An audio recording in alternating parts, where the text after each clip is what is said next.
자, 이번 시간에는 우리나라의 주요 악기상에 대해서 한번 해보겠습니다. 그 악기상이라는 거는 안 좋은 날씨들을 말해요. 뭐 집중호우나 아니면 폭설 이런 것들 있죠. 그러니까 안 좋은 날씨들은 무엇이 있고 그런 것들은 어떤 환경에서 만들어지고 어떻게 생성되는가 그런 것들을 같이 한번 보겠습니다. 첫 번째는 뇌우입니다. 뇌우. 뇌우라는 거는 한자로 해석하면 천둥 번개를 동반한 비구름을 말해요. 강한 상승 기류에 의해 정란운이 발달하면서 천둥 번개와 함께 소나기가 내리는 현상을 뇌우라고 말을 합니다. 쉽게 말하면 뭐 여름철에 있죠. 여름철에 막 뭐 천둥 번개를 동반하는 비가 많이 내리는 경우가 있잖아요. 그런 것들을 다 뇌우라고 생각을 하면 돼요. 자, 뇌우가 만들어지는 경우는 크게 세 가지입니다. 첫 번째는 이거, 두 번째는 이거, 세 번째는 이거. 첫 번째는 이제 강한 햇빛으로 인해서 국지적으로 지표가 가열되는 경우 발생을 한다. 국지적이라는 거는 땅이 이렇게 있으면 이 부분만 가열되는 거, 그러니까 일부분만 가열되는 거라고 생각을 하면 돼요. 국지적이라는 거는 일부분만 가열된다. 일부분이라고 생각을 하면 되고요. 두 번째, 한랭 전선에서 찬 공기가 따뜻한 공기를 파고들어 따뜻한 공기가 빠르게 상승하는 경우 뇌우가 발생할 수 있고요. 세 번째는 온대 저기압이나 태풍에 의해서 대기가 불안정하여 강한 상승 기류가 발달하여 발생하는 경우. 그러니까 세 가지 경우가 있는데 이 세 가지의 공통점이 뭐예요? 기본적으로 세 가지의 공통점은 공기가 위쪽으로 올라가야 된다. 아이고 미안. 공기의 상승이 필요해요. 좀 더 정확히 표현하면 따뜻한 공기의 상승이 필요해요. 따뜻한 공기. 강한 햇빛을 받으면 공기가 따뜻해지겠죠. 그러면 국지적으로 이제 강한 햇빛을 받은 이 공기가 상승하는 경우, 가열되면 자연스럽게 위쪽으로 올라가겠죠. 상승하는 경우 발생할 수 있고요. 두 번째, 한랭전선에서 찬 공기가 따뜻한 공기 아래로 파고들면 결국 따뜻한 공기가 위쪽으로 올라가게 되죠. 그러는 경우에 또 발생할 수 있고요. 세 번째, 온대 저기압이나 태풍 같은 경우는 저기압이죠. 기본적으로 공기가 수렴해가지고 상승하죠. 상승. 이 경우에도 역시 뇌우가 발생할 수 있다. 그래서 기본적으로 뇌우가 발생하려면 따뜻한 공기가 상승하는 경우를 여러분들이 생각을 해주면 될 것 같아요. 따뜻한 공기가 상승하는 경우. 이 경우에는 뇌우가 발생할 수 있고요. 뇌우는 이제 저군 단계, 성숙 단계, 소멸 단계를 거쳐서 태어났다가 소멸을 해요. 그래서 그 과정을 한번 볼게요. 첫 번째 과정은 여기는 저군 단계, 두 번째는 성숙 단계를 거쳐서 세 번째는 소멸 단계를 지나가요. 여러분들이 이 그림을 좀 잘 봐줘야 돼요. 첫 번째 저군 단계는 이제 막 저군형 구름이 만들어지고 있는 상황이에요. 정란운이 만들어지고 있는 상황이야. 우리가 그 구름이라는 거는 구름이라는 거는 두 개죠. 층운형 구름 그리고 저군형 구름 이렇게 말을 하는데 이 저군형 구름 안에 뭐 정란운 이런 것들이 들어가 있어요. 이런 것들. 층운형 구름 안에는 이제 층운 또 뭐 있죠? 권운 이런 것들이 들어가 있어요. 그러니까 기본적으로 구름을 분류하는 기준은 크게 두 가지라고 생각을 하면 돼요. 층운형 구름은 이렇게 넓게 퍼져 있는 구름이고요. 저군형 구름은 위쪽으로 솟아 있는 구름인데 이것들이 이제 여러 개의 종류로 나눈단 말이야. 층운형 구름에는 이런 것들이 들어가고 저군형 구름에는 이런 것들이 들어간다. 이렇게 여러분들이 생각을 하면 돼요. 그래서 정란운, 여기서 말하는 정란운이라는 거는 위쪽으로 높게 솟아있는 저군형 구름이라고 생각을 하면 돼요. 자, 지금 여기서 볼게요. 저군 단계에 들어가면 수증기가 공급되어서 정란운이 발생을 해요. 그러니까 밑에서 수증기가 지금 올라오고 있죠. 그러면 자연스럽게 공기가 위쪽으로 올라가면서 점점점 큰 구름을 만들기 시작하는 단계, 그 단계를 우리는 저군 단계라고 말을 해요.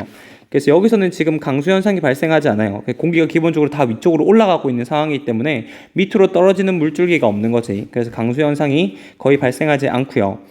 이게 지금 계속 지속이 된다. 상승 기류가 계속 지속이 된다라고 하면 잠시만.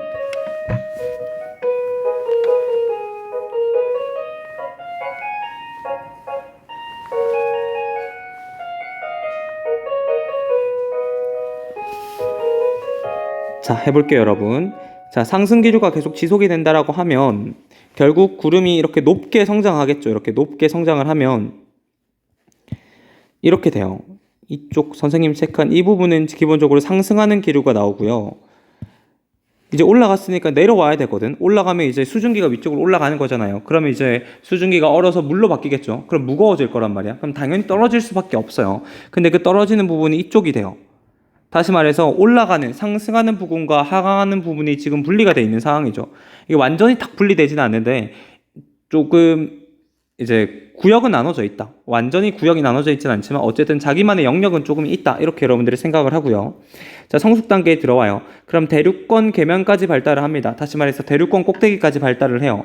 그러면 이제 다 성장한 거죠. 구름이 더 이상 올라갈 데 없잖아요. 그러면 빗방울이 낙하하여 구름 내 하강 기류와 함께 강한 강수, 천둥, 번개 등을 동반한다. 이렇게 여러분들이 생각을 하면 되겠죠. 그럼 선생님이 체크한 이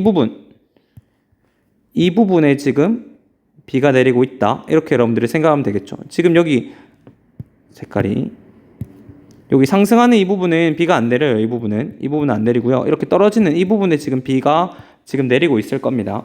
겠죠? 자, 세 번째. 자, 얘가 무한정 상승을 할 수 없단 말이야. 기본적으로 얘가 이렇게 기본적으로 얘가 이렇게 계속 상승을 하잖아요. 상승을 하는데 얘도 이제 원동력이 필요하잖아요. 에너지원이 필요할 거거든. 근데 그 에너지원을 다 소멸하면 더 이상 이제 올라갈 힘이 없는 거죠. 그러면 어떻게 되냐면 이 구름 안에서 가지고 있는 물방울을 다 밑으로 떨어뜨리면서 자연스럽게 네오는 사라져요. 그러니까 마지막 소멸 단계에 들어오면 하강 기류가 네오로 전반에 걸쳐서 형성되고요.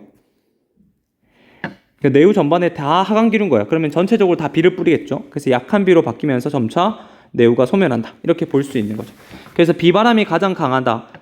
바람이 강하고 비가 많이 내리고 천둥 번개가 가장 많이 치는 데는 여기 성숙 단계다. 여러분들이 그렇게 생각을 하면 돼요.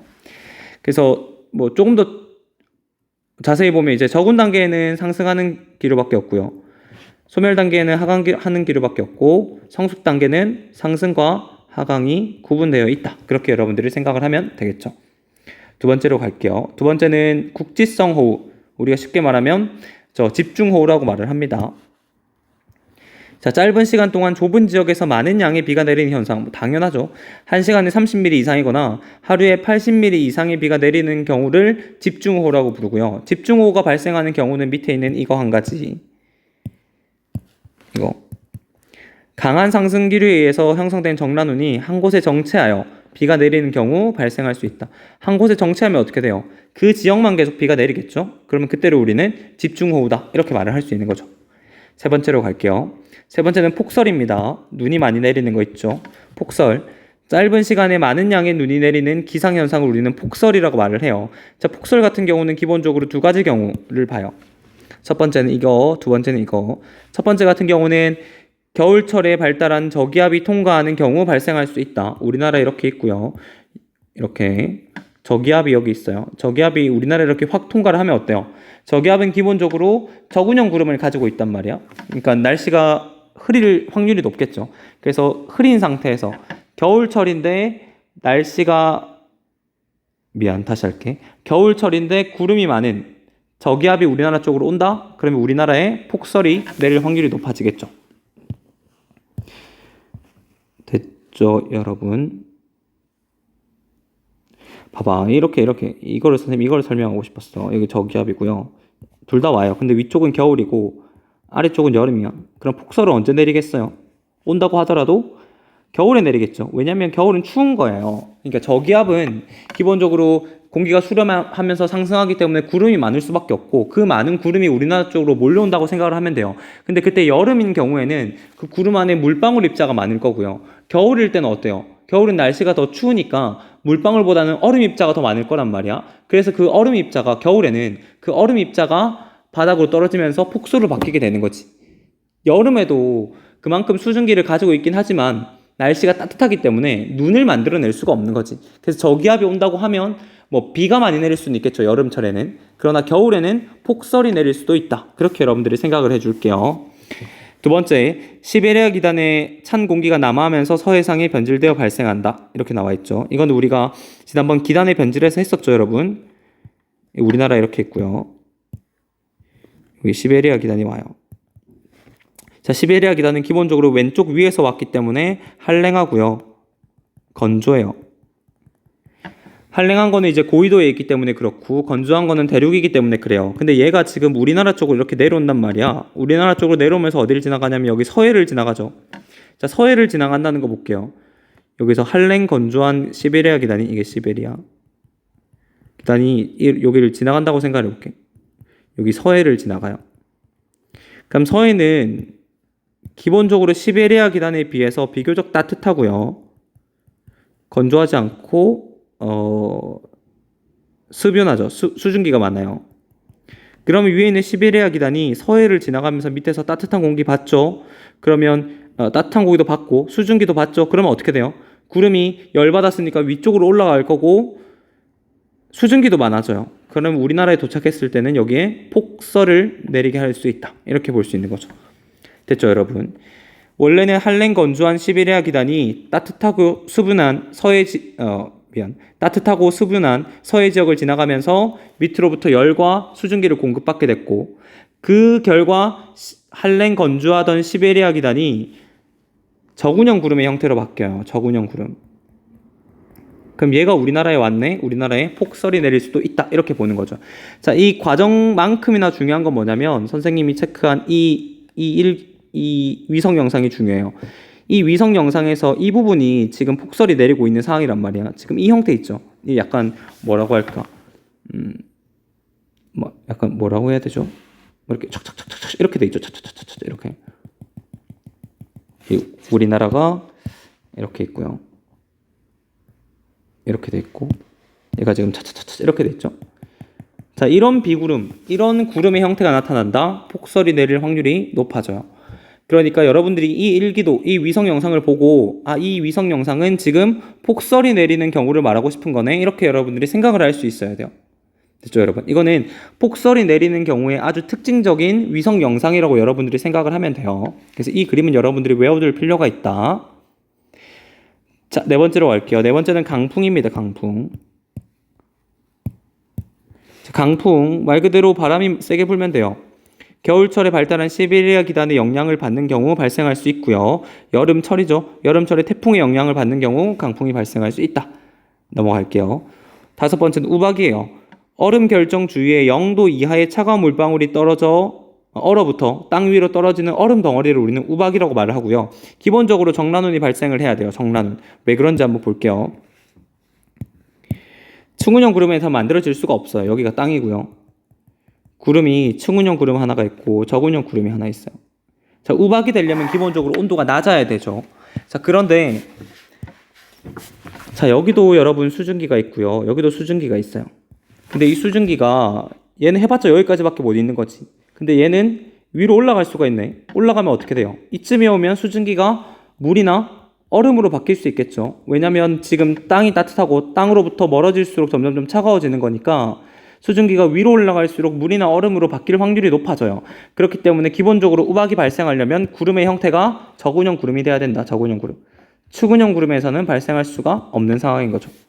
됐죠, 여러분? 그 위에서 이제 올라간 이 물 얼음이 떨어지면서 얼음이 이제 안 녹는다. 안 녹고 땅바닥에 떨어진다. 그러면 우박이 되는 거죠. 자, 여기 그림을 볼게요. 자, 우박이 만들어지려면 그냥 위쪽으로 가면 사실 성장은 되는 건 아니고요. 상승기류를 따라서 기본적으로 수증기가 올라가요.